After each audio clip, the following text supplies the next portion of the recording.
وہدی للعالمین. دنیا میں سب سے پہلا گھر بیت اللہ ہے اور اللہ پاک نے اس کی دو خصوصیتیں بیان فرمائی ہے. ایک تو اللہ پاک نے اس میں ہدایت عطا فرمائی، ساری دنیا کے انسانوں کے لیے اللہ پاک نے اس کو ہدایت کا مرکز بنایا ہے. اور دوسرا اللہ پاک نے اس میں ہر لائن کی برکتیں رکھی ہے. اعمال کی لائن کی برکتیں یہ ہے، ایک نماز پڑھیں گے 1,00,000 نماز کا ثواب، ایک قرآن پاک ختم کریں گے 1,00,000 قرآن پاک کے ختم کرنے کا ثواب، ایک سبحان اللہ پڑھیں گے 1,00,000 سبحان اللہ کا ثواب، 1 روپیہ خرچ کریں گے 1,00,000 روپیہ خرچ کرنے کے برابر ثواب ملے گا. اعمال کی لائن کی برکتیں یہ ہے اور مال کی لائن کی برکتیں بھی ہے. حضور اقدس صلی اللہ علیہ وسلم فرماتے ہیں حاجی کبھی فقیر نہیں ہوگا. اور ایک روایت میں آتا ہے کہ حج کرو غنی بنو، حج کرنے والا کبھی فقیر نہیں ہوگا اور اللہ پاک کی طرف سے برکتیں ملے گی. دوسرا سب سے بڑی چیز اللہ پاک نے یہاں پر ہدایت رکھی ہے. لیکن ہدایت کس کو ملے گی؟ وَيَهْدِي إِلَيْهِ مَن يُنِيبُ، جس کے دل میں طلب ہو، جس میں انابت اللہ کی نیت ہو، اللہ کی طرف متوجہ ہو، اللہ پاک ایسے لوگوں کو ہدایت عطا فرمائیں گے.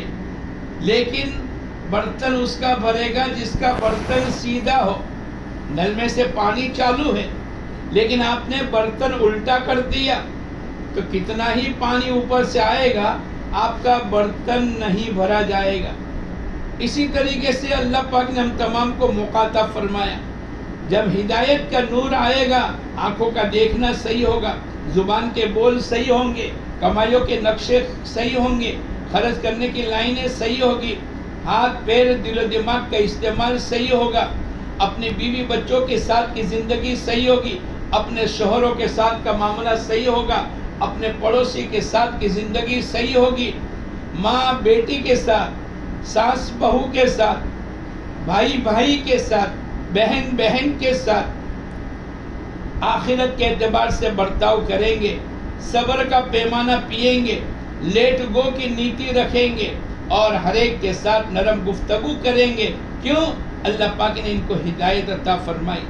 پھر باتوں باتوں میں لڑائی جھگڑا نہیں ہوگا، ایک دوسرے کی غیبتیں نہیں ہوگی، ایک دوسرے کی تانا کشی نہیں ہوگی، ایک دوسرے کے ساتھ آپس کی باتیں، آپس کے جھگڑے، آپس کی لڑائیاں یہ سب ختم ہو گئی. کیوں؟ اللہ پاک نے ہدایت کے مرکز پر پہنچائے. اس لیے میری محترم مائیں بہنیں، اللہ پاک نے حج کے عنوان کے اوپر ہم تمام کو جمع کیا ہے. ہم بیت اللہ آئے ہیں، اپنے آپ کو حجن بنانے کے لیے آئے. حاجی بننا مشکل ہے، حج تو بہت آسان ہے، لیکن حاجی اور حجن اس کے لیے حضور اقدس صلی اللہ علیہ وسلم نے 22 سالہ محنت کی اور اتنی اطاعت زندگی میں اللہ اس کے رسول کی آئی ہے کہ جو اللہ کا حکم، جو حضور اقدس صلی اللہ علیہ وسلم کا طریقہ، صحابہ اور صحابیات اس کے ماننے کی استعداد پیدا کر چکے تھے. میں اور آپ اللہ کے احکامات کو، حضور اقدس صلی اللہ علیہ وسلم کے طریقے کو ماننے کی استعداد پیدا کرنے کے لیے آئے ہیں. اللہ پاک کی طرف سے جو حکم ملا صحابہ کو بھی اور صحابیات کو، رات کو 12 بجے پردے کی آیت اتری ہے. جیسے آج بیت اللہ میں نماز پڑھتے ہیں، مدینہ منورہ میں مستورات نماز کے لیے جاتی ہے، اس زمانے کے اندر بھی مستورات جایا کرتی تھی. رات کے 12 بجے پردے کی آیت اتری ہے. اب چونکہ پردہ فرض ہو گیا، ایک عورت کے پاس اتنی چادر لمبی نہیں تھی جو پردہ کر سکے، مسجد کے کونے میں بیٹھ گئی. اب اس کے شوہر دیر سے آئے، اپنی بیوی کو تلاش کرتے ہوئے مسجد میں پہنچے، دیکھا یہ تو مسجد کے کونے میں بیٹھی ہے. کہا بھائی چلو گھر پہ. کہا کہ پردے کی آیت اتر چکی ہے، اب میں بغیر پردے کے، بغیر چادر کے میں کیسے باہر نکلوں؟ اللہ کا حکم ٹوٹ جائے گا. تم گھر جا کر پردے کے لیے چادر لے کر آؤ اور میں چادر پہن کر پردہ کر کے اب میں اپنے گھر میں آؤں گی. کیوں؟ اللہ کا حکم آ چکا ہے، اور اللہ کا حکم، اللہ کے حکم کا توڑنا ساری دنیا اور دنیا کے تمام جہانوں سے، ساری دنیا کا نقصان اور دنیا کے تمام جہانوں کی چیزوں سے نقصان سے بڑا ہوا ہے۔ ساتوں آسمان ساتوں زمین سے زیادہ وزنی، اور ساتوں آسمان اور ساتوں زمین سے زیادہ نقصان اس میں ہے کہ جو اللہ کے احکامات کو توڑ کر چلے۔ شوہر نے کہا رات کا وقت ہے، اندھیرا ہو گیا، کون تم کو دیکھے گا، چلو، اور جب صبح کی نماز کے لیے آؤ تو پردہ کی چادر لے کر آ جانا۔ لیکن میری محترم مائیں بہنیں، اللہ کے احکامات کی عظمت ہے، حضور اقدس صلی اللہ علیہ وسلم کی سنتوں کی عظمت ہے، اپنی دنیا کی زندگی کے مقصد کو سمجھ چکے ہیں۔ ہم دنیا کے لیے نہیں آئے، ہم کھانے پینے کے لیے نہیں آئے، ہم چیزیں بٹورنے کے لیے نہیں آئے، ہم سونے اور چاندی کے زیورات پہننے کے لیے نہیں آئے، ہم فیشن والے کپڑے پہننے کے لیے نہیں آئے، اپنے جذبات کو پورا کرنے کے لیے نہیں آئے، ہم اس لیے آئے ہیں تاکہ اللہ کے احکامات پورے ہو جاوے، اللہ کے نبی کی سنت کے مطابق اللہ ہماری زندگی کو بنا دے، جس کی برکت سے اللہ دنیا بھی بنائیں گے، اللہ پاک آخرت بھی بنائیں گے۔ جب بے شوہر نے یوں کہا رات کا وقت ہے، کون دیکھے گا، عورت کی ذات ہے جس کے اندر ایمان کی طاقت ہے، جس نے حضور اقدس صلی اللہ علیہ وسلم کی تعلیمات کو سمجھی ہے، جس نے اپنی زندگی کا مقصد آخرت بنائی ہے، اور جس کے دل میں اللہ کے احکامات کی عظمت ہے، حضور اقدس صلی اللہ علیہ وسلم کے فرمان کی عظمت ہے، اس عورت نے کہا اندھیرا اور اجالا اس کا کوئی مسئلہ نہیں ہے، یہ تو اللہ کے حکم کا مسئلہ ہے، میں اللہ کے حکم کو توڑ کر چل ہی نہیں سکتی۔ میری محترم مائیں بہنیں، میں اور آپ مکے میں اس کے لیے آئے تاکہ ہمارے اندر وہ کیفیت بنے، ہمارے اندر وہ صفات بنے، ہمارے اندر وہ جذبہ بنے کہ جو جذبہ ہمیں اللہ کے احکامات پر چلاوے، حضور اقدس صلی اللہ علیہ وسلم کے طریقے پر چلاوے۔ حضرت حمزہ رضی اللہ تعالیٰ عنہ شہید ہو گئے، ان کی بہن اپنے بھائی کی نعش کو دیکھنے کے لیے جا رہی ہے، بیٹا بیچ میں آیا، امی کہاں جا رہے ہیں؟ ایک دھکا مارا، بیٹا گر گیا۔ حضرت حمزہ بڑے بہادر تھے، بہن بھی بڑی بہادر ہے، لیکن پیچھے سے جب بیٹا گر گیا اس نے یوں کہا میری امی یہ میری طرف سے نہیں ہے، یہ تو حضور اقدس صلی اللہ علیہ وسلم نے روکنے کو کہا ہے۔ جب اللہ کے نبی کی بات کو سن لیا وہیں چپک گیا، جیسے گند کے اندر کسی چیز کو چپکا دیا جاتا ہے، ایسے ان کے پیر چپک گئے، ایک قدم بھی آگے نہیں بڑھایا۔ کیا بات ہو گئی؟ جب اللہ کے نبی کی آواز کان میں پڑی اور اللہ کے نبی کا حکم کان میں پڑ گیا کہ اللہ کے نبی کی طرف سے روکنے کو کہا گیا ہے، پھر آگے چلنے کی ذرہ برابر بھی سکت نہیں ہے۔ یہ سیکھنے کے لیے اللہ پاک نے ہمیں یہاں پر پہنچایا۔ اللہ پاک کی طرف سے حکم ہے وَلَا تَبَرَّجْنَ تَبَرُّجَ الْجَاهِلِيَّةِ الْأُولَى وَأَقِمْنَ الصَّلَاةَ وَآتِينَ الزَّكَاةَ وَأَطِعْنَ اللَّهَ وَرَسُولَهُ۔ اللہ کے نبی حضور اقدس صلی اللہ علیہ وسلم کے ازواج مطہرات کو اللہ پاک نے فرما دیا تم زمانے جاہلیت کی طرح باہر نہ نکلو، اپنے گھروں میں گھری رہو۔ کیا کریں گے؟ گھر میں نماز قائم کریں گے، زکوٰۃ دیں گے، اللہ اس کے رسول کی اطاعت کریں گے۔ حقیقت جانیے، صحابیات کی زندگی کا یقین ایسا بنا ہے کہ پھر بغیر ضرورت کے اور بغیر پردے کے تو کبھی نکلے نہیں۔ حضرت فاطمہ رضی اللہ تعالیٰ عنہ کے متعلق پوری زندگی نہ انہوں نے کسی غیر نامحرم کو دیکھا ہے اور نامحرم نے اس کو کہیں دیکھا۔ ایسی پاکیزہ زندگی سیکھنے کے لیے اللہ پاک نے ہم تمام کو یہاں پر پہنچایا ہے۔ ہمارے جذبات کیا ہونے چاہیے؟ جو جذبات حضرت خنسا کے تھے، اپنے چاروں بیٹوں کی تربیت کی، چاروں کو دودھ پلایا، چاروں کو بڑا کیا، اور جب بڑے ہو گئے اور اللہ کے دین کے تقاضے کی آواز لگی اللہ کے کلمے کو بلند کرنے کے لیے، تو چاروں کو جمع کر کے کہنے لگی دیکھو میرے بیٹو، میں نے تم کو دودھ اس لیے پلایا ہے تاکہ تم اللہ کے کلمے کے بلند کرنے کی وجہ سے کام آ جاؤ۔ میں نے تمہارے ماموں کو رسوا نہیں کیا، میں نے اپنے خواہشات پر زندگی کو نہیں گزارا، بلکہ اللہ اس کے رسول کے طریقے پر میں نے تمہاری تربیت کی ہے۔ یا ایھا الذین آمنوا قوا انفسکم واہلکم نارا، اے ایمان والو اپنے آپ کو اور اپنے گھر والوں کو جہنم کی آگ سے بچاؤ۔ کیا مطلب؟ بچوں کی تربیت کرو، بچوں کو دین سکھلاؤ، بچوں کی زندگی میں تقوی، طہارت، توکل، قناعت، زہد، اللہ کے احکامات کی عظمت، حضور اقدس صلی اللہ علیہ وسلم کی سنتیں، نماز کی اہمیت، روزے کی اہمیت، ماں باپ کی قدردانی، جو کچھ اللہ پاک نے دین کے مطابق ہمیں بتلایا ہے وہ دین کے مطابق ہمیں اپنے بچوں کی تربیت کرنی پڑے گی۔ چاروں بیٹوں کی تربیت ہو رہی ہے۔ صحابہ اور صحابیات کی زندگی اسی مکے میں اور مدینہ منورہ میں ایک ایسی تربیت گاہ بنائی گئی ہے کہ جب اللہ کے نبی حضور اقدس صلی اللہ علیہ وسلم نے صحابہ اور صحابیات کو تیار کیا ہے تو قیامت تک کے لیے فیصلہ کر دیا میرے صحابہ ستاروں کی طرح ہے، جو ان میں سے کسی ایک کی اقتدا کر لے گا اللہ اس کی کشتی کو کنارے پر لگائے گا۔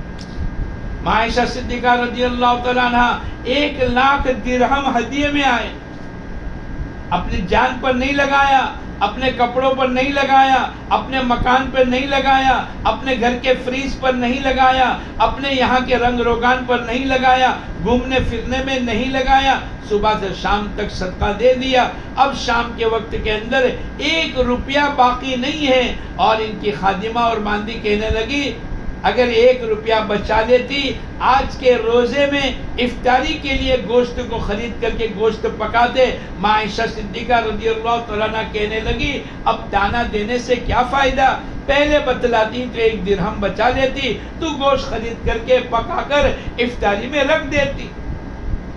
اپنی ذات کو یاد نہیں کیا، اپنے آخرت کی تیاری کی۔ تو حضرت خنسا نے اپنے چاروں بیٹوں کو اللہ کے دین کے تقاضے کے لیے قربان کر دیا، یہاں تک کہ شہید ہو گئے، اور شہید ہو گئے تو چاروں کے نام پر اللہ کا شکر ادا کیا اور سجدے میں گر کر کہنے لگی اے اللہ تیرا احسان ہے کہ تو نے میرے چاروں بیٹوں کو قبول کر لیا۔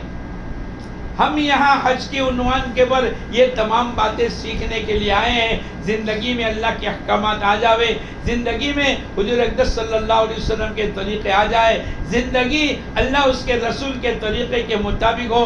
ہماری زندگی کا 1 روپیہ، 1 سیکنڈ، 1 لمحہ ان صلاتی و نسکی و محیای و مماتی للہ رب العالمین، میری نماز، میری قربانی، میرا جینا مرنا تو اس اللہ کے لیے ہے جو تمام جہانوں کا پالن ہار ہے۔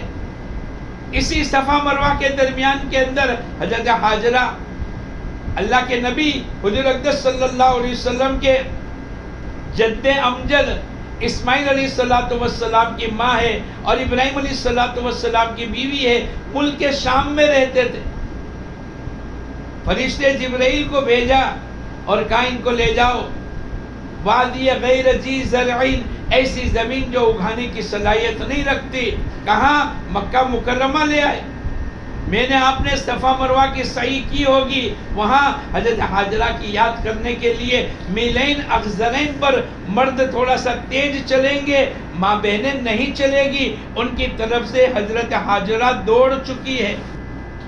ایک عورت کا دوڑنا قیامت تک کی تمام عورتوں کے نائب اور قائم مقام بن گیا۔ اب وہ کیسی پاکیزہ عورت ہوگی؟ جب ابراہیم علیہ السلام نے اپنی بیوی اور اپنے بچے کو اسی سرزمین مکہ جہاں صفا مروہ کی پہاڑی تھی وہاں چھوڑ کر جانے لگے، حضرت حاجرہ پوچھنے لگی ایسے لقودک میدان میں چھوڑ کر کے کہاں جا رہے؟ کوئی آبادی نہیں، کھانے پینے کی کوئی چیز نہیں، پانی کا کوئی انتظام نہیں، اور زمین ایسی جو غلہ اگانے کی صلاحیت نہیں رکھتی ہے، بربادی نظر آ رہی ہے۔ لیکن اللہ کا حکم، ابراہیم علیہ السلام کو حضرت حاجرہ نے پوچھا کیا یہ اللہ کا حکم ہے؟ حضرت حاجرہ نے جب پوچھا کیا اللہ کا حکم ہے، ابراہیم علیہ السلام نے اشارہ کر کے بتلایا ہاں یہ اللہ کا حکم ہے۔ ایک عورت کی ذات ہے، قیامت تک کے لیے ہم تمام کو دعوت دے کر گئی، کیا کہا کہ تم اللہ کے حکم کی بنیاد کے اوپر چھوڑ کر کے جاتے ہو، اِذًا لَن یُضَیِّعُونَا، پھر تو اللہ پاک ہمیں ضائع اور برباد نہیں کرے گا۔ اللہ کے احکامات انسانوں کو آباد کرنے کے لیے ہے، اللہ کے احکامات انسانوں کو برباد کرنے کے لیے نہیں ہے۔ نماز ہے، روزہ ہے، زکوٰۃ ہے، حج ہے، ماں باپ کے ساتھ اچھا معاملہ ہے، شوہروں کے ساتھ اچھی زندگی گزارنا ہے، پڑوسی کے ساتھ احسان کرنا ہے، چلنے میں، اٹھنے میں، بیٹھنے میں، شادی میں، خوشی میں، غمی میں، دن میں اللہ کے احکامات آ رہے ہیں، مسلسل اللہ کے احکامات آتے چلے جا رہے ہیں۔ حضرت حاجرہ کی جگہ پر میں اور آپ صفا مروہ کی پہاڑی کی سعی کر کے آئے ہیں، لیکن ان کے پیغامات کو یاد کر لے ہوئے کیا فرمایا؟ اللہ کے احکامات انسانوں کو آباد کرنے کے لیے ہے، برباد کرنے کے لیے نہیں۔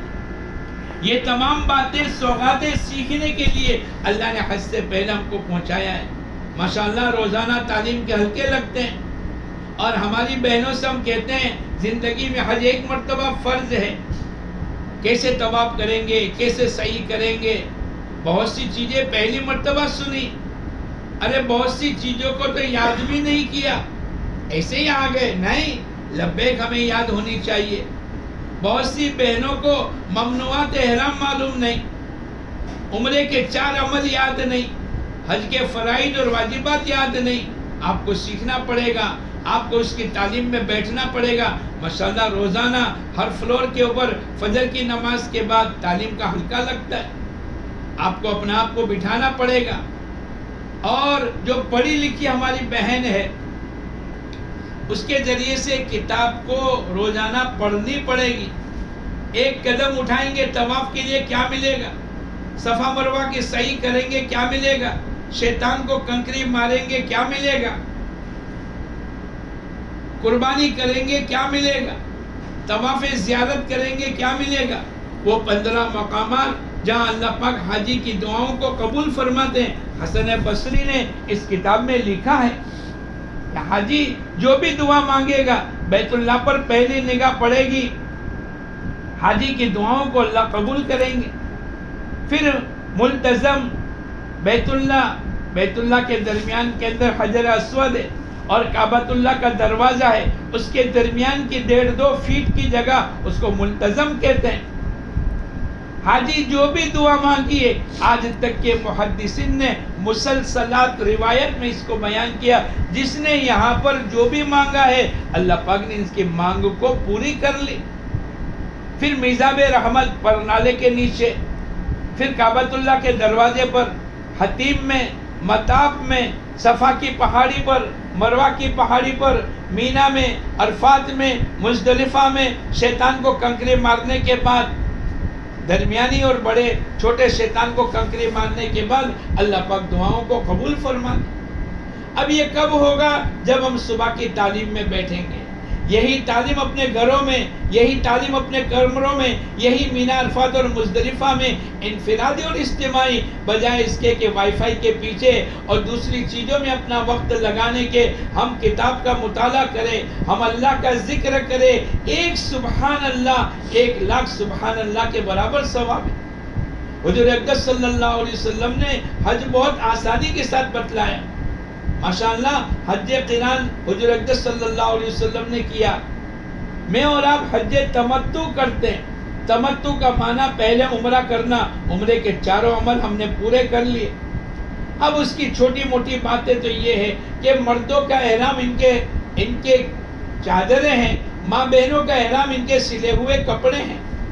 مرد بلند آواز سے تلبیہ اور لبیک پڑھیں گے، ماں بہنیں آہستہ سے پڑھیں گے۔ مرد طواف میں رمل کریں گے، ماں بہنیں رمل نہیں کرے گی۔ مرد صفا مروہ کے درمیان میلین اخضرین جو ہری قسم کی لائٹ لگی ہے، مرد تھوڑا سا تیز چلیں گے، ماں بہنیں آہستہ سے چلے گی۔ ایسے بہت سی چیزیں ہیں۔ مرد حلق کرائیں گے، ماں بہنیں اپنے چوٹی کے بال کو اکٹھا کر کے 1 انگلی کے پوروے سے تھوڑا سا کاٹے گی۔ تو آپ نے ماشاءاللہ عمرہ کر لیا۔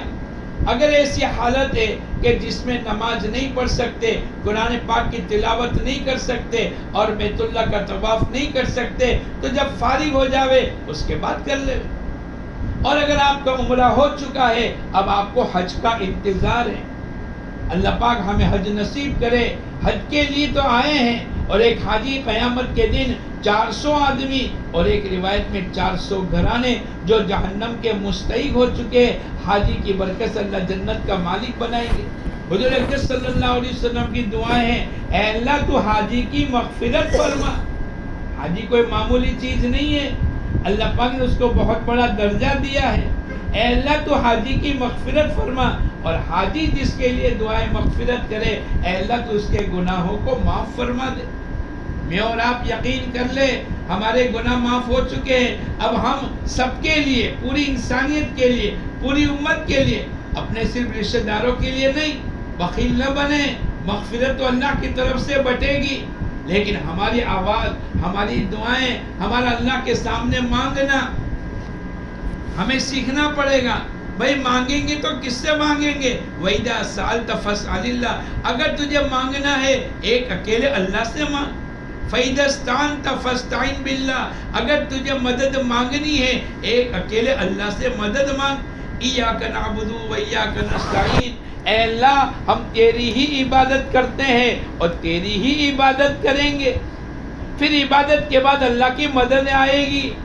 آدمی عبادت نہ کرے، اللہ کے احکامات پر نہ چلے، پیارے نبی کے طریقے کو چھوڑے اور بازار میں گھومنے پھرنے اور بٹورنے میں اور جاہلیت کے زمانے کی چیزوں کی طرح اپنی زندگی کو گزارے، منع کیا ہے. ہماری آواز بھی ستر ہے، ہمارا چہرہ ہم پرائے مردوں کے سامنے نہیں جا سکتے. ہمارے لیے بہت سی چیزیں نامناسب ہیں. ہماری زندگی میں تقوی، ہماری زندگی میں طہارت، ہماری زندگی میں اللہ کی یاد، ہماری زندگی میں اللہ کے ساتھ کی محبت، ہماری زندگی حضور اقدس صلی اللہ علیہ وسلم کے طریقے والی بن جاوے. پھر اس پر کیا ملے گا؟ تو پھر اللہ ملیں گے. تو عبادت کے بعد مددیں ہیں. ام ایمن رضی اللہ تعالیٰ عنہ مکے سے مدینہ منورہ چلی، ہجرت کرنے کی نیت سے چلی. شام کا وقت ہے، روزے کی حالت ہے، افطاری کے لیے کوئی چیز نہیں، لیکن اس کو اللہ اپنا بنایا تھا. من کان للہ کان اللہ لہ، جو آدمی اللہ کا بن جائے گا پھر اللہ پاک اس کے بن جائیں گے. کیا ہوا؟ اس نے آسمان کی طرف دیکھا اور اللہ سے کہا اے اللہ میں روزے کی حالت میں ہوں، افطاری کا کوئی انتظام نہیں، اے اللہ تو انتظام فرما لے. آج تک تو ہم نے کنویں میں پانی کی ڈول ڈال کر پانی لیا ہے اور نیچے زمین کی نیچے 50 100 200 500 فیٹ سے پانی کو نکالا ہے. لیکن ام ایمن کا اللہ کے ساتھ تعلق ہے، اس نے مکے میں آ کر سیکھا ہے اور مکے اور مدینے کے درمیان کے اندر اس نے اللہ سے کہا ہے. اللہ پاک نے آسمان سے ڈول اتارا. زمین سے ڈول تو پوری دنیا نکالتی ہے، لیکن آسمان سے پانی کا ڈول اترا. آسمان کتنا اونچا ہے؟ 500 سال کی مسافت ہے. اتنا بڑا رستہ کہاں سے آیا؟ وہ تو اللہ نے کیا. اللہ کے خزانے میں کمی نہیں. پانی اترا، اس عورت نے پانی کو استعمال کر لیا اور یوں کہنے لگی ایسا ٹھنڈا میٹھا پانی تھا، میری پیاس کو اللہ نے بجھا دیا ہے. اب زندگی میں کبھی بھی پیاس نہیں لگتی. اب میں پانی پیتی ہوں ٹھنڈک کے لیے اور فرحت کے لیے، ورنہ زندگی بھر کی پیاس کو اللہ نے ختم کر دیا. میری محترم مائیں بہنیں، حج کے عنوان کے اوپر ان صفاتوں کو اپنی زندگی میں لانا پڑے گا. ہمیں اپنی زندگی پاک دامن بنانی پڑے گی. ہمیں اپنی پاکیزہ زندگی، ہماری آنکھیں صحیح ہو، ہماری زبان صحیح ہو، ہمارا دل و دماغ صحیح ہو، یہ غیبتیں نہ کرے، یہ برائیاں نہ کرے، یہ غلط نہ دیکھے. یہ کیا دیکھے؟ یہ تو بیت اللہ کو دیکھے گی، یہ تو اپنے ماں باپ کو دیکھے گی. حضور اقدس صلی اللہ علیہ وسلم فرماتے ہیں جو آدمی شفقت بری نگاہ اٹھا کر اپنے ماں باپ کو دیکھے گا، اللہ کے نبی نے فرمایا اللہ اس کو ایک مقبول حج کا ثواب دے گا. میں اور آپ حج کے لیے آئے ہیں، لیکن ماں باپ کو دیکھنا. کسی صحابی نے پوچھا اے اللہ کے نبی اگر 100 مرتبہ دیکھے ماں باپ کو رحمت بری نگاہ سے، حضور اقدس صلی اللہ علیہ وسلم نے فرمایا اللہ اس کو 100 مقبول حج کا ثواب عطا فرمائے. اس لیے میری محترم مائیں بہنیں، یہ تمام چیزیں حاصل کرنے کے لیے اللہ نے ایک موقع دیا ہے. اب ماشاءاللہ حج کا انتظار ہے. حج بہت آسان ہے. حج کے لیے 7 تاریخ کو معلم آپ کو کہے گا آپ تیاری کر لو، اتنا سامان اٹھاؤ جتنا آپ پیدل چل سکتے ہیں۔ آدم علیہ الصلوۃ والسلام نے 40 حج پیدل کیے، اور پیدل کرنے والے کے ایک ایک قدم کے اوپر حرم کی 700 نیکیاں، حرم کی ایک نیکی 1,00,000 کے برابر 7 کروڑ نیکیاں ایک ایک قدم پر ملے گی۔ اب آپ نے تیاریاں کر لی، اپنا جوڑا سلا ہوا احرام کا موٹا اس کو پہننا ہے، اچھی طریقے سے غسل کر لو، خوشبودار صابن کو ابھی استعمال کر لو۔ اب ماشاءاللہ ایسی حالت ہے کہ نماز پڑھ سکتے، طواف کر سکتے، تو 2 رکعت طواف کر لو، 2 رکعت احرام میں داخل ہونے کی نیت سے نماز پڑھ لو۔ پہلی رکعت کے اندر قل یا ایھا الکافرون کی صورت، دوسری رکعت کے اندر قل ھو اللہ احد کی صورت پڑھ لو۔ اب سلام پھرانے کے بعد حج کی نیت کر لو، اللہم انی ارید الحج، اے اللہ میں حج کی نیت کرتی ہوں تو آسان فرما، قبول فرما۔ 3 مرتبہ لبیک پڑھنا سنت ہے، 1 مرتبہ پڑھنا واجب ہے۔ ماں بہنیں آہستہ سے لبیک پڑھیں۔ اب لبیک پڑھنے کے بعد درود شریف پڑھ کے دعا مانگ لو۔ اگر ایسے احوال ہے کہ جس میں آدمی نماز نہیں پڑھ سکتا، بیت اللہ کا طواف نہیں کر سکتا، اور قرآن پاک کو پکڑ کر نہیں پڑھ سکتی، وہ عورت کیا کرے گی؟ وہ بھی غسل کر لے، وہ بھی مصلی پر بیٹھ جاوے، وہ نماز نہیں پڑھے گی لیکن نیت کرے گی، وہ لبیک پڑھے گی، وہ درود شریف پڑھ کے دعا مانگے گی۔ اب آپ اپنی تیاری کا سامان لے لو، 1 جوڑا ایکسٹرا لے لو، سونے کی چادریں لے لو، کھانے پینے کا سوکھا سامان لے لو، قرآن پاک کی تلاوت اور اپنے ضرورت کے پیسے مردوں کے پاس بھی ہو عورتوں کے پاس بھی ہو۔ اب آپ کا سفر ہوگا، آپ کا خیمہ الگ ہے، مردوں کا خیمہ الگ ہے۔ بہت چلانا، لڑائی جھگڑا کرنا، تو نے میری جگہ پر سامان کیوں رکھ دیا؟ نہیں، احرام کی حالت میں جب ہم نے حج کی نیت کر لی ہے، 8 چیزوں سے اپنا آپ کو روکنا پڑے گا۔ مرد سلے ہوئے کپڑے نہیں پہنیں گے، ماں بہنیں سلے ہوئے کپڑے ہی پہنے گی۔ مرد کا چہرہ اور سر کھلا رہے گا، ماں بہنوں کے سر کو ہمیشہ ڈھانکنا پڑے گا، چاہے احرام کی حالت ہو یا نہ ہو۔ ماں بہنوں کے لیے چہرے پر کپڑا نہ لگے، اس کا معنی یہ نہیں کہ چہرہ کھلا رکھیں گے۔ ایک ہیٹ اور ایسی ٹوپی پہن کر کہ جس کے اوپر سے کپڑا ڈال دو تاکہ چہرے پر کپڑا بھی نہ لگے اور نامحرموں سے چہرے کی حفاظت بھی ہو جائے۔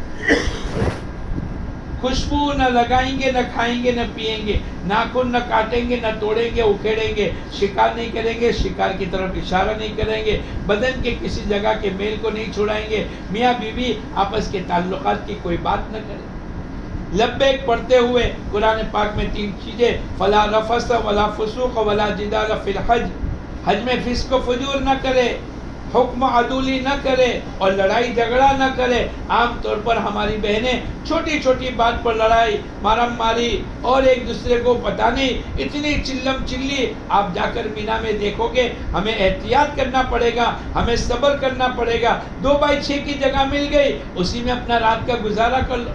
5-6 دن کا سفر ہے، اگر احرام کی حالت میں لڑائی جھگڑا کر لیا وہ چپک جائے گا، پوری زندگی لڑائی جھگڑے کی عادت پڑ جائے گی۔ اب آپ مینا میں پہنچ گئے، آپ کا خیمہ الگ ہے، خوب عبادت میں، ذکر میں، قرآن پاک کی تلاوت میں، صلاۃ التسبیح میں، حزب الاعظم کی دعاؤں میں اپنا آپ کو لگاؤ۔ حضور اقدس صلی اللہ علیہ وسلم نے مینا میں لوگوں کو اللہ کی طرف بلایا، اعلاء کلمت اللہ کروایا۔ ہم اپنی بہنوں کا ذہن بناوے، ہم باہر نہیں نکلیں گے، ہم گشت نہیں کریں گے، لیکن اپنے مردوں کے ذریعے سے گشت کروا کر ہم ماں بہنیں ان کے بیانات کو سنیں گے۔ ہر نماز کے بعد کوئی تعلیم، کوئی بیان اور اللہ اس کے رسول کی باتوں کا مذاکرہ ہوگا۔ اصل ظہر، عصر، مغرب، عشاء اور نومی کی فجر، یہ 5 نمازیں مینا میں سنت، اس کے درمیان میں عبادت میں لگ جاؤ۔ اللہ نے ایک موقع دیا ہے، اکثر و بیشتر دنیا میں ایک ہی مرتبہ حج کرتے ہیں، اللہ ماشاءاللہ کسی کی مقدر میں ہے تو 2 5 10 ہو جاتے۔ اب ہر نماز کے بعد پروگرام ہوگا، لبیک خوب پڑھے، جب کسی عورت کی ملاقات کرے لبیک پڑھے، نماز پڑھ کر سلام پھراوے لبیک پڑھے، سوئے تو لبیک، اٹھے تو لبیک۔ آپ کی لبیک چلتی رہے گی جب تک کہ شیطان کو پہلی کنکر نہ لگے۔ اب 9ویں تاریخ کی صبح ہو گئی، ایام تشریق شروع ہو گئے، اللہ اکبر اللہ اکبر لا الہ الا اللہ واللہ اکبر اللہ اکبر وللہ الحمد۔ آہستہ سے پڑھے، پڑھنا واجب ہے لیکن ماں بہنیں کی آواز سطر ہے، لبیک بھی پڑھیں گے لیکن آہستہ سے پڑھیں۔ اب عرفات کے میدان میں جانے کی تیاری، اکثر و بیشتر پیدل چلتے، جلدی صبح میں اطمینان سے فارغ ہو جاوے، اپنا سامان باندھ لیوے اور عرفات کے میدان کی طرف چلے۔ عرفات کو عرفات اسی لیے کہتے ہیں یا اللہ کی پہچان لینے کے لیے جا رہے ہیں، اللہ کی معرفت کو حاصل کرنے کے لیے جانا ہے۔ یہاں آدم اور حوا کی پہچان ہوئی۔ ایک روایت میں آتا ہے کہ یہی قیامت کا میدان ہوگا۔ آپ دیکھو کہ کالے گورے چھوٹے موٹے پوری دنیا کے لوگ ہوں گے، تو قیامت میں بھی آدم علیہ السلام سے لے کر آخری انسان تک سب موجود ہوں گے۔ عرفات کے میدان میں زوال سے پہلے پہنچ گئے، آرام کر تقاضا آرام کر لو، پانی بہانے کا تقاضا بہا لو، احرام کے کپڑے بدلنے کی ضرورتیں بدل لو، کھانا کھا لو۔ ظہر کے وقت میں ظہر، عصر کے وقت میں عصر کی نماز پڑھ لو، ظہر عصر کے درمیان میں تیسرا کلمہ درود شریف اور استغفار یہ 100 مرتبہ، پھر چوتھا کلمہ قل هو اللہ احد کی سورت اور 100 مرتبہ درود ابراہیم انک حمید مجید وعلینا معہم۔ اگر اتنا کر لیا، اللہ پاک فرشتوں کے سامنے فخر کرتے ہیں میرے بندے نے تعریف کی، میرے بندے نے حمد و ثنا بیان کی، میرے بندے نے میری بڑائی کی، میں نے اس کی مغفرت کر دی۔ اگر یہ تمام کے لیے مغفرت مانگے گا میں تمام کو معاف کر دوں گا۔ بعض لوگ 28 پارے مکے اور مدینے میں پڑھ کے آتے، 2 پارے قرآن پاک کا ختم عرفات کے میدان میں کرتے۔ حضور اقدس صلی اللہ علیہ وسلم نے ظہر کے وقت میں ظہر اور ظہر کے وقت میں عصر کی نماز مسجد نمیرہ میں پڑھی، لیکن ہم دور ہیں، ہم اپنے ظہر کے وقت میں ظہر، عصر کے وقت میں عصر پڑھیں گے۔ اللہ کے نبی وہاں سے جبل رحمت پر گئے اور اپنے قصوہ اونٹنی پر بیٹھے، 5 گھنٹے 5.5 گھنٹے دعاؤں میں لگائے۔ آپ کھانے پینے نہیں کھا رہے تھے، آپ کے ازواج مطہرات میں سے کسی نے دودھ کا پیالہ بھیجا، اللہ کے نبی نے نوش فرما لیا، سب کو پتہ چل گیا۔ اللہ کے نبی آج روزے کی حالت میں نہیں، لیکن اتنا کھانا نہ کھاوے کہ جس کی وجہ سے بدہضمی ہو جاوے اور نیند آنے لگے اور استنجا کے تقاضے ہوتے رہے۔ ایسا موقع دوبارہ نہیں آئے گا۔ ایک ایک سیکنڈ دعاؤں میں، ذکر میں، اللہ کے تعلقات میں، قرآن پاک کی تلاوت میں، آخرت کے بنانے میں، اللہ سے منوانے میں، اپنی مغفرت کے کرانے میں، امت کی خدمت میں اپنا آپ کو لگاوے۔ عصر مغرب کے درمیان میں خوب دعائیں کرے۔ کوئی اللہ والا دعا مانگتے ہے اس کے پیچھے آمین کہ آہستہ سے، اپنے ہاتھ سے بھی، اپنے لیے، بیوی بچوں کے لیے، شوہر کے لیے، رشتہ دار کے لیے، خاندان کے لیے، دنیا کے لیے، آخرت کے لیے، قبر کے لیے، پل صراط پر بجلی کی طرح گزرنے کے لیے، اللہ کے نبی کا دست مبارک سے جامع کوثر ملے، عرش کا سایہ ملے، حساب کتاب آسان ہو جاوے، سیدھے ہاتھ میں اللہ پاک ہمیں نامہ اعمال عطا فرماوے، ہمیں شامیز کی جنت الفردوس اللہ عطا فرماوے، اللہ کا دیدار ملے، اللہ کی زبان، اللہ کی طرف سے قرآن پاک پڑھا جاوے اور ہمیں سننے کا موقع اللہ دے۔ حضور اقدس صلی اللہ علیہ وسلم نے جنت کی نعمتوں کی تعریف بیان فرمائی۔ ایسی نعمتیں جنت میں ملے گی جو کسی آنکھوں نے دیکھی نہیں، کسی کانوں نے سنی نہیں اور کسی کے دل و دماغ کے اوپر اس کا تصور نہیں آیا۔ یہ ہمارا موقع اللہ پاک کی طرف سے مغرب تک میں اور آپ خوب دعاؤں میں اپنا آپ کو لگاوے۔ مغرب کا وقت ہو گیا، آپ دیکھو گے پورا مجمع کھڑا ہے، رو رہا ہے، اللہ کی طرف سے مغفرت بٹ رہی ہے، رحمت کی چادریں بچھ رہی ہے۔ ایسا پیارا حسین منظر ہوگا، مغرب کا وقت ہوگا، حکومت کی طرف سے ٹوپ پھوٹے گی۔ اب کیا ہے، چلو اب مغرب کی نماز عرفات کے میدان میں آج نہیں پڑھیں گے۔ کیوں؟ اللہ کا حکم ہے، اللہ نہ کہے تو نہیں پڑھیں گے۔ اللہ نے روزانہ کہا غروب ہوتے ہی نماز پڑھ لو، اول وقت میں ہر نماز کو پڑھ لو، پڑھ لیں گے۔ یہ سیکھنے کے لیے جا رہے ہیں۔ اب مزدلفہ کی طرف چلیں گے، رات کے 10 بجے 9 بجے 11 بجے جب بھی پہنچیں گے 4 عمل کرنے ہیں۔ ایک تو مغرب اور عشاء کی نماز پڑھیں گے، وہیں سے 70 کنکریاں پہلے دن کی 7، دوسرے تیسرے چوتھے دن کی 21 یہ 70 ہوئی، 2 5 زیادہ لے لو، چنے کی برابر لے لو، بہت موٹی لینے کی ضرورت نہیں، اگر لگتا ہے تو تھوڑے سے 2 ڈالو تاکہ پاک صاف ہو جائے۔ تیسرا عمل کھانا کھا لو، آرام کر لو۔ چوتھا عمل ذکر میں، عبادت میں، قرآن کی تلاوت میں، تہجد میں، دعائیں مانگنے میں۔ یہاں آج اللہ کے نبی حضور اقدس صلی اللہ علیہ وسلم نے دعا مانگی، اے اللہ تو ظالموں کو معاف کر دے اور مظلوموں کو اپنی طرف سے بدلہ دے دے۔ حقوق العباد کی دعا اللہ نے قبول فرما لی۔ آج کی رات شب قدر سے زیادہ قیمتی ہے، لیلۃ القدر خیر من الف شہر۔ اب 10 تاریخ کی صبح ہو گئی۔ 10 تاریخ میں 4 بڑے بڑے عمل کرنے۔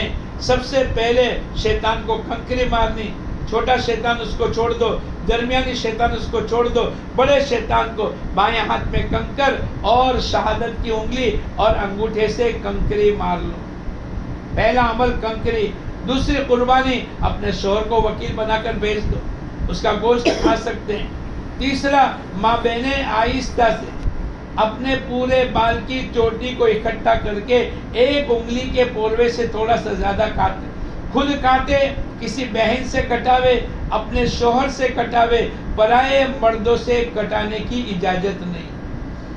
3 عمل ہو گئے، آپ کا احرام کی پابندیاں ختم ہو گئی۔ اب خوشبو کھا لو، ناخن کاٹ لو، لیکن ابھی میاں بیوی کی ملاقات نہیں ہو سکتی ہے جب تک کہ طواف زیارت نہ کرے۔ اللہ موقع دے تو آج، ورنہ 11 کو 12ویں کی عصر تک کا موقع ہے، مکے جا کے طواف زیارت کر لو۔ نیت کا فرق ہوگا، 7 چکر، پہلے 3 چکروں میں مرد رمل کریں گے، ماں بہنیں اپنے حال پر چلے گی۔ تیسرا کلمہ پڑھتے ہوئے باوضو نماز ہوگی، باوضو طواف ہوگا۔ 2 رکعت واجب الطواف کی پڑھ لو، ملتزم کے قریب دعا مانگ لو، زمزم کا پانی میسر ہو تو پی لو، یہ سب مستحبات ہیں۔ اس کے بعد حج کی صحیح کر لو۔ اگر ایسے ایام آ گئے نماز نہیں پڑھ سکتے تو کوئی بات نہیں، آپ سب عمل کریں گے، مینا میں سب عمل کریں گے، نماز نہیں پڑھیں گے، قرآن پاک کو ہاتھ نہیں لگائیں گے، مکے جا کر طواف نہیں کریں گے، ورنہ اللہ کا ذکر کر لو، خدمت کر لو، دعائیں مانگ لو، یہ سب کریں گے۔ اگر عرفات کے میدان میں بھی یہ حالت ہے، سب عمل کریں گے، نماز نہیں پڑھیں گے۔ اور 10ویں تاریخ کو اگر آپ کو یہ ایسے حالات آگے نماز نہیں پڑھ سکتے، کوئی بات نہیں، کنکری مار سکتے، قربانی کا وکیل بنا سکتے، اپنی بال کی چوٹی کو اتار سکتے، یہ تمام عمل کرتے رہیں گے۔ اگر ایسے حالات نہیں ہیں تو مکے جا کے طواف زیارت کر لو۔ 12ویں کی عصر تک طواف زیارت ہو جانا چاہیے۔ اگر ایسے حالات ہے کہ نماز نہیں پڑھ سکتے تو طواف بھی نہیں کریں گے۔ اب وہ جب فارغ ہو جاوے 12 13 14 15 16 17 اس وقت کے اندر مکے جا کر طواف زیارت کر لے، ان کی تاخیر کا کوئی گناہ نہیں ہوگا۔ لیکن ایسے احوال نہیں ہیں تو پھر مرد اور عورت 12ویں کے عصر سے پہلے طواف کر لے۔ اگر تاخیر ہو گئی تو طواف تو ہر حالت میں کرنا پڑے گا، لیکن تاخیر کا ایک دم دینا پڑے گا۔ واپس مینا میں آ جاؤ۔ 11 12 تاریخ کو تینوں شیطان کو کنکری مارنی ہے۔ پہلے چھوٹے شیطان کو کنکری، پھر دعا، درمیانی شیطان کو 7 کنکر، پھر دعا، بڑے شیطان کو کنکری مارنے کے بعد کوئی دعا نہیں۔ آج 11 اور 12 تاریخ کو زوال کے بعد وقت شروع ہوگا، زوال سے لے کر غروب تک افضل ہے، مغرب کی نماز کے بعد مکروہ ہے، لیکن عورتیں، بچے، بیمار، کمزور، بوڑھے، ان کے لیے کوئی کرائیت نہیں۔ زوال سے لے کر 11ویں کی زوال سے لے کر 12ویں کی صبح صادق تک، اور 12ویں کی زوال سے لے کر 13ویں کی صبح صادق تک تینوں شیطان کو کنکری مار کر واپس مینا اپنے خیمے میں آ جاؤ۔ نماز، ذکر، دعا، قرآن پاک کی تلاوت۔ اگر ایسے وقت ہے تو کم سے کم اللہ کا ذکر کر لو، دعائیں کر لو، خدمتیں کر لو، اپنے بہن کا ذہن بنا لو۔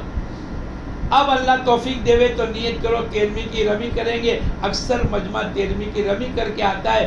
13ویں کا وقت بھی زوال سے غروب تک ہے، لیکن اگر کسی کو جلدی تو سورج نکلنے کے بعد کنکری مار کر واپس آ جاؤ۔ اب آپ ماشاءاللہ حاجی بن گئے۔ ایک عمل باقی ہے، اگر یہاں سے مدینہ منورہ یا ہندوستان جانا ہے تو آپ کو طواف وداع کرنا پڑے گا۔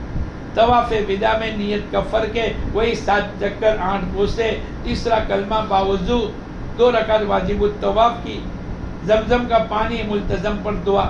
اتنا عمل کر لو لیکن آنکھوں میں آنسو ہو، دل میں بیت اللہ کے چھوٹنے کا غم ہو، اور زبان سے اللہ سے کہے اے اللہ اس کو زندگی کا آخری طواف مت بنانا، بار بار آنے کی توفیق عطا فرما۔ ماشاءاللہ ہماری بہنیں بہت سی نہیں آئی ہے، ہم بہنیں پرانی ان کو سکھلاویں، تعلیم میں بہت سی بہنیں نہیں آ سکتی ہے، ہم ان کو تعلیم میں بٹھاویں، اپنے جذبات کی قدردانی کر لے۔ بیت اللہ جانا ہے، روزانہ صبح میں جاوے، ظہر میں واپس آ جاوے، ظہر کے بعد جاوے، عشاء میں واپس آ جائے، آج فجر میں، کل ظہر میں، پرسوں عصر میں، تو پھر آپ کب محنت کرو گے اور آپ کے محرم کب محنت کریں گے؟ ایک اس کی ترتیب ہے، جیسے دکان کھولنے میں بھائی روزانہ 10 بجے دکان کھلے، آج صبح میں، کل 10 بجے، پرسوں ظہر میں، ایسا نظام نہیں چل سکتا۔ ایسے بیت اللہ کا حضور اقدس صلی اللہ علیہ وسلم کے شہر میں امام الانبیاء والی محنت کا موقع بھی اللہ نے ہم کو دیا ہے، دوبارہ کب آئیں گے؟ اس لیے میں اور آپ اچھی طریقے سے حج بھی ادا کرے، سیکھنے سکھانے کا ماحول بنے، تعلیم کے حلقے میں بیٹھے، انفرادی بھی تعلیم کو سیکھے، حج کو اپنے شوہر کے ذریعے سے اور اپنے شوہر اپنے علماء کرام کے ذریعے سے یا سیکھے ہوئے احباب سے حج سیکھے۔ صرف حج نہیں، پوری زندگی نماز، روزہ، عبادت، اپنے بچوں کی رخصتی، صبح اور شام، ہر چیز کو اللہ کے نبی نے بتلایا ہے۔ ہم محروم نہیں ہیں اور ہم یتیم نہیں ہیں۔ اللہ کے نبی کے اوپر عرفات کے میدان میں آیت اتری، الیوم اکملت لکم دینکم، ہم نے تمہارے لیے دین کو کامل اور مکمل کر دیا۔ اللہ پاک ہم تمام کے حج کو قبول فرماوے، ہمارے سفر کو قبول فرماوے، ہمارے جد و جہد کو قبول فرماوے۔ زیادہ سونا، چیزیں خریدنا، ہم تو ہندوستان سے آئی ہوئی چیز کو روپے میں چیزیں آتی ہے اور یہاں سے ریال میں خرید کر کے جاتی، پوری دنیا میں تمام چیزیں ملتی، ہندوستان میں ہر لائن کی چیز ملے گی۔ اگر لوگ بچے یوں کہے کیا لائے، تیرے لیے کپڑا، تیرے لیے جوتا، تیرے لیے، نہیں، کیا لے کر آئے؟ ہدایت لے کر آیا، تقوی لے کر آیا، اللہ کے نبی کی سنت لے کر آیا، حضور اقدس صلی اللہ علیہ وسلم کا دین لے کر آیا، پردہ لے کر آیا، تیری نماز کی پابندی لے کر آیا، تیرے لیے ہم آخرت کی فکر لے کر آئے، اللہ کے نبی کا غم لے کر آئے۔ ہمیں لے جانے کی ضرورت تو یہ چیزیں، دنیا کی چیزیں، دنیا سے آئے چیزیں، کھانا پینا، آرام، شادیاں، اور اسی میں زندگی گزری، اور اللہ نے ایک موقع دیا ہے تو یہاں بھی چیزوں میں اپنا آپ کو چلاوے۔ نہیں میرے محترم مائیں بہنیں، اللہ پاک نے ایک موقع دیا ہے، اللہ ہم تمام کو صحیح طریقے سے اوقات گزاری کرتے ہوئے مکہ مکرمہ میں اور مینا عرفات اور مزدلفہ کی حاضری کو قبول فرمائے۔ اللہم صلی علی سیدنا و نبینا مولانا محمد و علی آل سیدنا